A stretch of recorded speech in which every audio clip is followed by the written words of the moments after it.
The crystalline displays of the Galactic Council's observation chamber pulsed with new data as Earth's first faster-than-light test flight rippled through spacetime. Senior observer Kexley adjusted her sensory membranes, double-checking the readings. After 3 centuries of monitoring pre-FTL civilizations, she had never seen such unusual patterns. Most peculiar, she whispered to herself, her fins rippling with curiosity. The energy signature is remarkably efficient. The test flight wasn't what truly caught her attention, though. It was the way the humans had announced it. Instead of a military demonstration or show of force, they had broadcast the event as a collaborative celebration, with scientists from different nations sharing credit and expressing hope for peaceful exploration. Analyzing human behavioral patterns, the Council's predictive matrix announced, its holographic form shimmering in the chamber center, calculating probable expansion trajectories. Kexley knew the standard protocol. Every emerging spacefaring race followed predictable patterns: aggressive expansion, resource competition, and inevitable conflict. The Matrix had never been wrong in its predictions. Young observer Linra. Kexley called to her assistant, who was studying Earth's entertainment broadcasts. Share your observations. Linra's bioluminescent patterns brightened with excitement.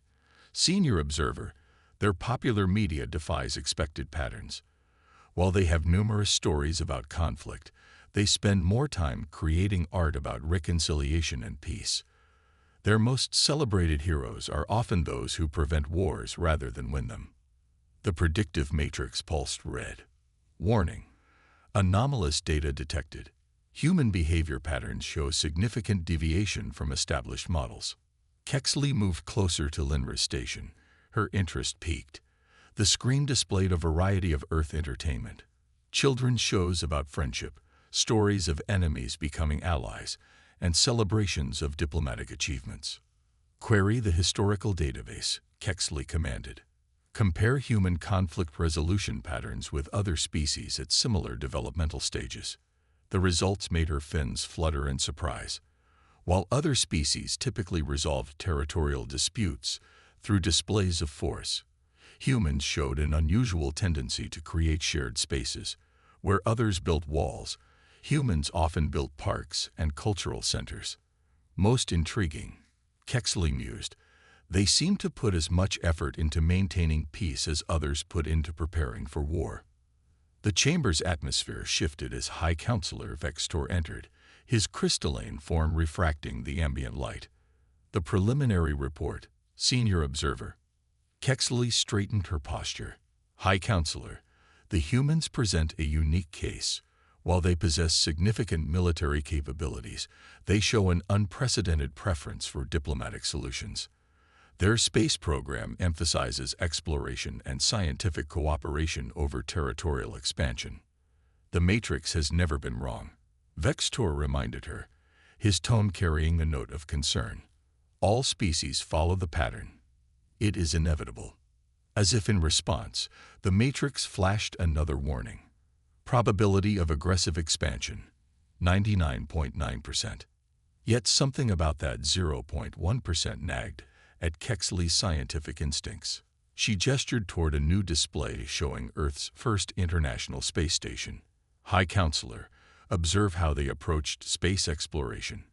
Instead of competing, they chose to cooperate. Their current FTL project involves scientists from nations that were once bitter enemies. An aberration, Vextor declared, but Kexley noticed his crystalline form shimmer with uncertainty. Linra spoke up, her youth giving her boldness. Or perhaps, High Counselor, they represent something new. Their history shows a clear pattern, not of endless conflict, but of learning from their mistakes. They actively choose to break cycles of violence. The chamber fell silent as a new transmission from Earth appeared. It showed the FTL test pilot emerging from the ship, and instead of planting a national flag, she released a cluster of paper cranes, an ancient Earth symbol of peace. Continue monitoring, Vextor ordered finally, but prepare containment protocols. If the Matrix is correct, we must be ready. As the High Counselor departed, Kexley and Linra shared a knowing look. They had seen something in the data, in the stories, in the way humans faced the stars, a spark of hope that defied all statistical models. The Matrix might predict war, but for the first time in its existence, it might just be wrong. Captain Sarah Chen of the mining vessel Star Seeker had followed first contact protocols dozens of times in simulations. None of them suggested offering chocolate chip cookies to aliens. Yet here she was, in the ship's galley, pulling a fresh batch from the thermal unit while her crew prepared the conference room. Captain, her first officer, James Rodriguez, called from the doorway. The Zexteri vessel is maintaining position at 1,000 kilometers. Their communications indicate. He paused, double-checking his tablet. Confusion. Sarah smiled, sliding the cookies onto a cooling rack. Well, we did just invite potential hostiles over for snacks instead of raising shields. The Zexteri survey ship had appeared without warning near their mining operation in the Kuiper Belt. Standard protocol demanded immediate defensive posturing and a series of careful diplomatic exchanges through official channels.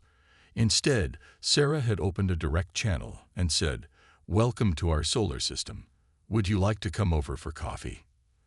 In the Council's observation chamber, senior observer Kexley watched the scene unfold with increasing fascination. They're deliberately violating every first contact safety protocol, she noted, her fins rippling with concern and curiosity. Yet their approach shows remarkable effectiveness, Linra added, monitoring the Zexteri ship's readings. Their stress signatures are decreasing rapidly. The airlock cycled, and 3 Zexteri entered the Star Seeker. Their iridescent scales shifted colors nervously as they followed their protocol officer, Telexon, down the corridor. They had expected armed escorts. Instead, they found cheerful crew members offering warm smiles and waves. Sarah met them at the conference room door, holding her tray of cookies. "Welcome aboard. I'm Sarah Chen. I hope you don't mind, but I thought we could start with something a bit more personal than formal negotiations." Telexon's universal translator took a moment to process this. "Personal? I don't understand. Our protocols state." "Oh, protocols are great," Sarah interrupted gently. "But in my family, we believe nothing brings people together like sharing food. Would you like to try a cookie? They're my grandmother's recipe." In the observation chamber, the predictive matrix flashed warnings. Alert. Deviation from standard first contact patterns. Unable to calculate probable outcomes. The Zexteri delegation studied the cookies with their sensory appendages. Telexon, after careful consideration, took one. The room held its breath. He took a bite, and his scales shifted to a bright, pleasant blue. "This is remarkable," he said, wonder in his voice. "The combination of flavors. It reminds me of my clutch mother's sweetbread." Sarah's face lit up. "You have family recipes too. I'd love to hear about them." What followed defied every prediction in the Council's database. Instead of tense negotiations, the humans and Zexteri spent hours sharing stories about their families, showing pictures of their children, and discussing their favorite foods. Telexon even promised to bring traditional Zexteri treats on their next visit. "Unprecedented," High Counselor Vextor muttered, watching the recordings. "They're establishing cultural bonds before diplomatic frameworks. This violates all standard procedures. Yet look at the results," Kexley pointed out. The data streams showed increasing harmony between the two species' energy signatures. They've achieved more in one informal meeting than most species manage in cycles of formal negotiations. By the time the Zexteri prepared to leave, both crews had made plans for future cultural exchanges. Sarah had promised to teach Telexon's clutchmates how to bake cookies, while Telexon would show her crew traditional Zexteri dance movements. "You know," Sarah said as they reached the airlock, "my grandmother always said that strangers are just friends we haven't fed yet." Telexon's scales rippled with amusement. "Perhaps your grandmother would have made an excellent diplomat." As the Zexteri ship departed, Linra updated the Council's records. First contact status. Successful beyond predicted parameters. Recommendation: reevaluate standard protocols. The predictive matrix, still struggling to process the event, simply displayed insufficient data to calculate future outcomes. Human behavior exceeds programmed parameters. Kexley smiled, her fins glowing softly. Perhaps that's exactly what makes them special. The Krithek battle fleet emerged from hyperspace above New Eden colony, their crystalline ships casting prismatic shadows across the settlement's biodomes. Inside the colony's administrative center, Governor Marcus Thompson watched the tactical display with unusual calmness, sipping his morning tea. "Sir," his aide whispered urgently, "they're demanding immediate surrender of the colony. Their fleet significantly outguns our defensive capabilities." Marcus nodded, studying the elaborate sport fields visible through his office window. "Send them our response. We invite the Krithak to participate in New Eden's first Interstellar tournament of games. Winner gets primary seasonal residence rights." In the Galactic Council's observation chamber, Senior Observer Kexley nearly dropped her data tablet. "They're responding to a battle fleet with a sports invitation." Linra quickly analyzed the transmission. "The humans are proposing something called an Olympics meets World Cup format. They're suggesting the Krithak choose half the sports, and humans choose the other half." The Krithak commander, Valkrix, known across 3 sectors for his tactical brilliance, found himself speechless for the first time in his career. His translator must be malfunctioning. "They want to play games." "Indeed," came the human response. "We find it's a much better way to channel competitive energy, less expensive than war, and the victory celebrations are more fun. Plus, no one has to explain to their children why the pretty forests got burned down." The predictive matrix sparked and stuttered. Error. Unable to calculate probability of success. No historical precedent found. High Counselor Vextor watched with growing fascination as the humans began transmitting details of their proposal. "They're suggesting each species demonstrate their physical prowess through their traditional sports, while also learning to compete in their opponents' games. It's oddly logical." The Krithak War Council debated for hours. Their species prided themselves on physical excellence and competitive spirit. The human proposal spoke to something deep in their cultural psyche, the desire to prove superiority through skill rather than mere firepower. Valkrix finally responded, "We accept, but we demand void ball and crystal climbing be included. These are our most challenging sports." Governor Thompson's reply was immediate and enthusiastic. "Excellent choices. We'll counter with soccer and basketball. Would you like to send a cultural attaché to explain the rules of your games? We'll need time to practice if we want to give you proper competition." What followed surprised even the most optimistic council observers. Krithak warriors found themselves captivated by the complexity of soccer's footwork, while human athletes marveled at the 3-dimensional challenges of void ball. Training sessions became cultural exchange opportunities, with both species sharing tips and techniques. "Look at these readings," Linra exclaimed, studying the colony's social harmony metrics. "The Krithak are setting up permanent training facilities. Their warriors are requesting extended stays to master these human games." The tournament itself became legendary. The Krithak dominated crystal climbing, their natural agility giving them an edge. But humans surprised everyone in void ball, their experience with 3-dimensional thinking in space proving unexpectedly valuable. Soccer matches ended in draws more often than not, as both species developed unique playing styles that countered each other perfectly. "A curious solution," Vextor admitted, watching the closing ceremonies. "They've transformed a territorial dispute into a cultural bridge."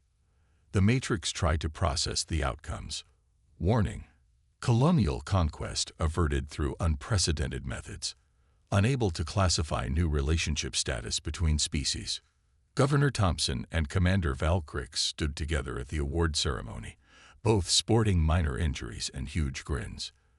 They had just announced that New Eden would host quarterly tournaments, with the colony serving as a shared cultural and sporting hub during alternating seasons. You know, Valkyrie said, nursing a sprained tentacle, we came here expecting to conquer a colony. Instead, we found worthy competitors. And, what's that human word? Friends, Thompson supplied, his twisted ankle forgotten as he watched human and Krithak children playing a improvised game that mixed voidball with soccer. I believe we found friends. Kexley added a new note to her observations. Humans appear to view competition not as a replacement for war, but as a path to understanding. Most remarkable. Minister Elena Santos stood before the Emergency Council of Earth, her proposal causing murmurs of disbelief among the assembled delegates. The holographic displays showed the contested region between human space and the Myriad Collective, a stretch of systems rich with habitable worlds. You want to let children solve a border crisis. The Russian delegate's voice carried equal parts skepticism and curiosity. The Myriad have already deployed their fleet. Elena smiled, remembering her own daughter's simple solution to sharing toys with her brother. Not just our children. Their children, too. The Myriad value their young's insight even more than we do. In the Galactic Council Observation Chamber, Senior Observer Kexley reviewed the human proposal with growing interest. They're suggesting a joint education initiative instead of military action. Most unprecedented. Linra, now promoted to full observer status, studied the data streams. The humans are proposing a children's peace summit with equal representation from both species. They want to build a school before they even resolve the border dispute. The Myriad Collective's response came swiftly. Their ships remained in position, but they agreed to send a delegation of their younglings, along with their finest educators. The human proposal had struck a chord. The Myriad's own teachings emphasized the wisdom of untainted minds. 2 weeks later, the newly constructed International Space Station, Friendship, hosted 30 human children and 30 Myriad younglings, aged between 8 and 12 Earth years. The station's large observation dome had been converted into a creative space filled with art supplies, building blocks, and holographic mapping tools. Why do we need a border? Asked Mai, a 9-year-old from Vietnam. Her question translated perfectly for her Myriad counterpart, a young one named Sphere of Wonder. Sphere of Wonder's crystalline form shimmered with curiosity. What if instead of drawing lines, we build something together? The predictive matrix in the council chamber sparked erratically. Error. Unable to process diplomatic approach. No historical precedent for child-led negotiations. High Counselor Vextor watched the proceedings with unprecedented attention. These human children, they show no fear of the Myriad younglings despite their alien appearance.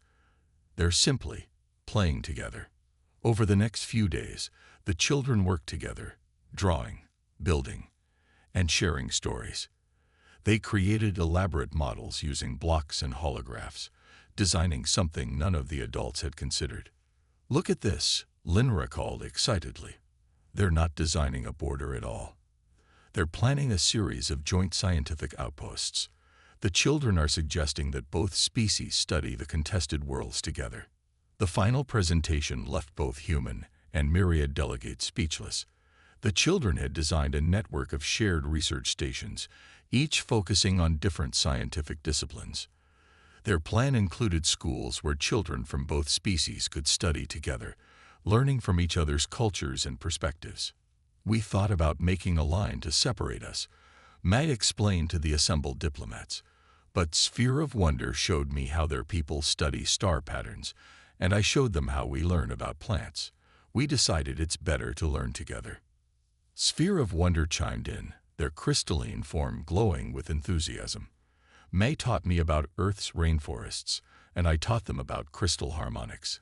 If we share the planets, we can learn twice as much. The Myriad fleet transformed from a military presence into a construction force within days. The first joint research station began construction immediately, its design incorporating elements from both cultures, sketched by children's hands. Remarkable, Vextor mused, watching the time-lapse footage of the station's construction. They turned a territorial dispute into an educational opportunity. Kexley added to her growing database of human diplomatic innovations. They appear to understand that borders are not merely lines on a map, but opportunities for connection. In the station's observation dome, May and Sphere of Wonder sat together, watching the construction ships work. "Do you think the grown-ups will remember to add a playground?" Mai asked. Sphere of Wonder chimed with laughter. "We made it the first item in the blueprint.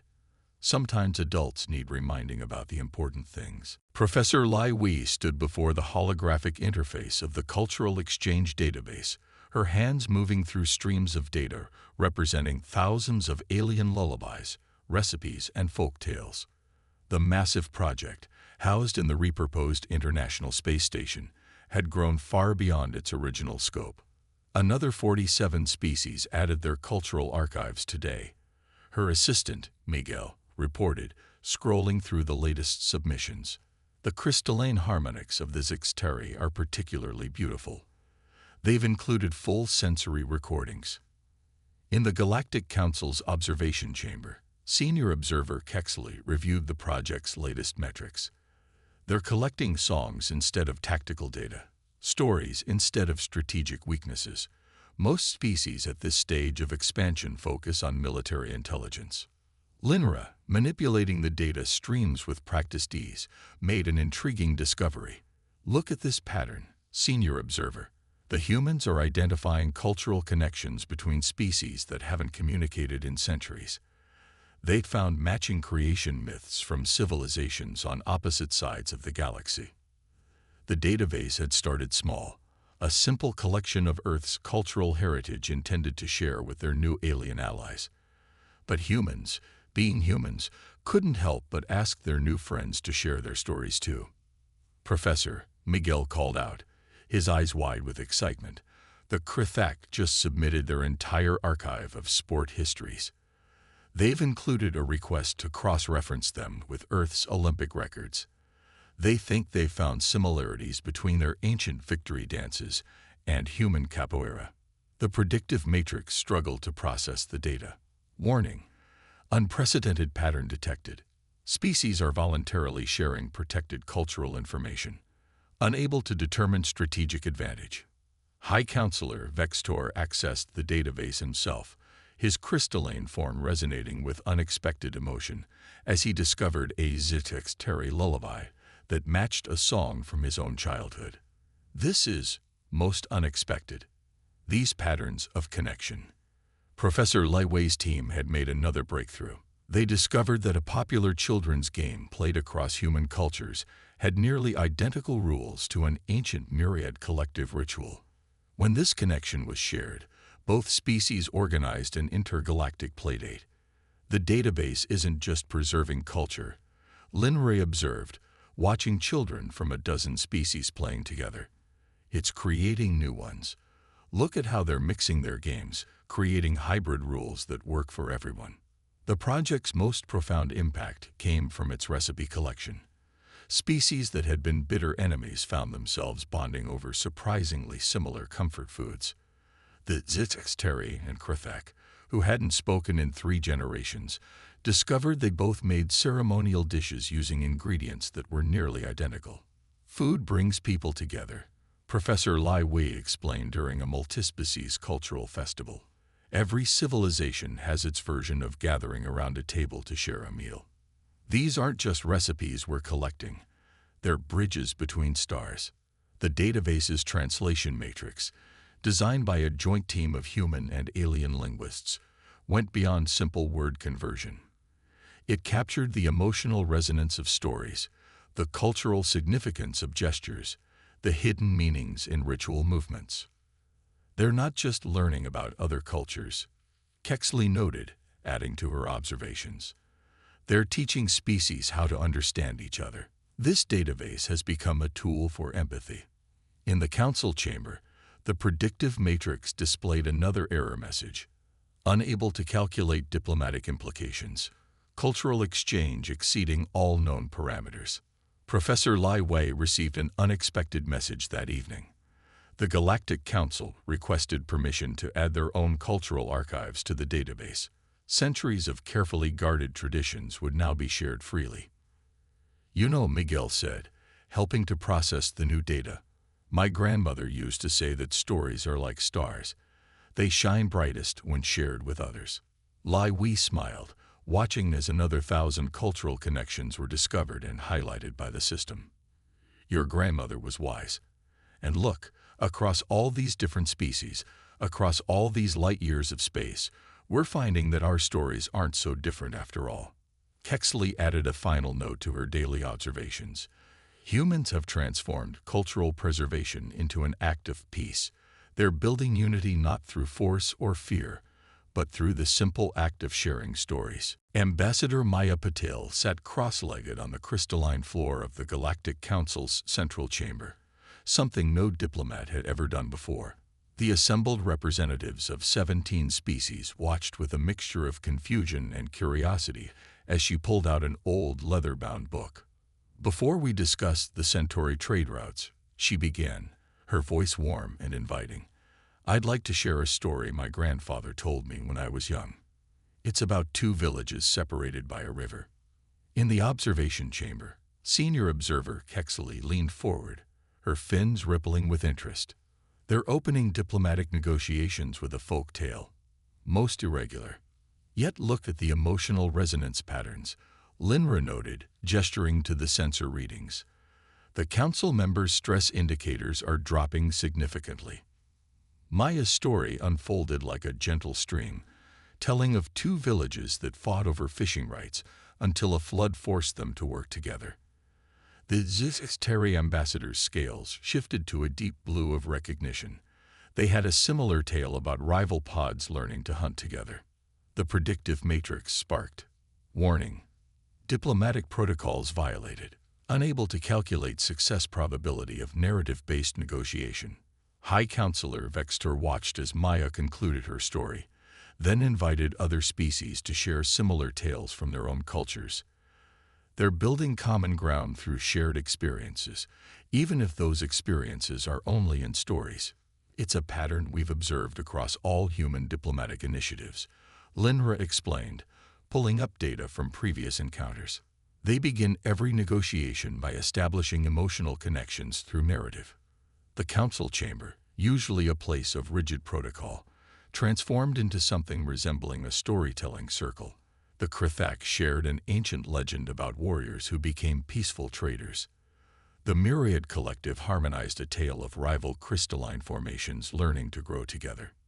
"These stories," Maya explained, "once everyone had shared, show us that across the galaxy, we all understand the same fundamental truths. We all know that cooperation brings more prosperity than conflict. We've all learned these lessons. We just need to remember them." The trade route negotiations that followed were unlike any the Council had witnessed. Instead of hard bargaining, the species worked together to find solutions that benefited everyone, inspired by the principles in their shared stories. "Fascinating," Kexley murmured, updating her observations. "They use stories not just to entertain, but to remind others of their own wisdom. It's as if they're holding up a mirror to each species' best traditions." The predictive matrix attempted to analyze this new diplomatic approach. Error. Traditional negotiation patterns not found. Species engaging in collaborative problem-solving based on narrative resonance. Maya introduced another innovation, recording each species' stories in the cultural exchange database, tagged with the diplomatic solutions they inspired. "Every successful negotiation becomes part of our shared story," she explained. "Future diplomats can learn from how we turned potential conflicts into opportunities for connection." When a dispute arose over mining rights in a shared system, Maya didn't reach for charts or legal precedents. Instead, she asked each species to share stories about their traditional ways of sharing resources. The solutions emerged naturally from the wisdom already present in their cultural histories. "They're not just preventing conflicts," Linray observed. "They're changing how species think about cooperation. Each story becomes a seed for future peace." The Council began requiring all diplomatic training to include study of traditional stories from every member species. They discovered that understanding each other's stories led to understanding each other's needs and fears. In the end, Maya told her apprentices, "Diplomacy isn't about winning arguments. It's about finding the places where our stories connect, where our hopes align, where our wisdom overlaps. Every species tells stories about peace and cooperation. Our job is simply to help them remember why they told those stories in the first place." Kexley's final note for the day read, "Humans have transformed storytelling from an art of entertainment into an art of peace. They remind us not just of who we are, but of who we wish to become." The space station Harmony floated at the intersection of 5 disputed star systems, its crystalline domes reflecting the light of distant suns. Inside the main performance hall, director Sofia Martinez watched her diverse team of human artists rehearse alongside their alien counterparts. The Lyrian light dancers need to synchronize with the Krithak crystal singers, she called out, her voice carrying across the vast chamber. "Remember, we're telling a story of unity, not separation." In the Galactic Council's observation chamber, senior observer Kexley monitored the unprecedented gathering. 5 species on the brink of war, and the humans propose a cultural festival. Their unpredictability remains remarkable. "Yet look at these harmony readings," Linra noted, gesturing to the flowing data streams. "The artistic collaboration is creating resonance patterns we've never seen before. They're literally synchronizing on a quantum level."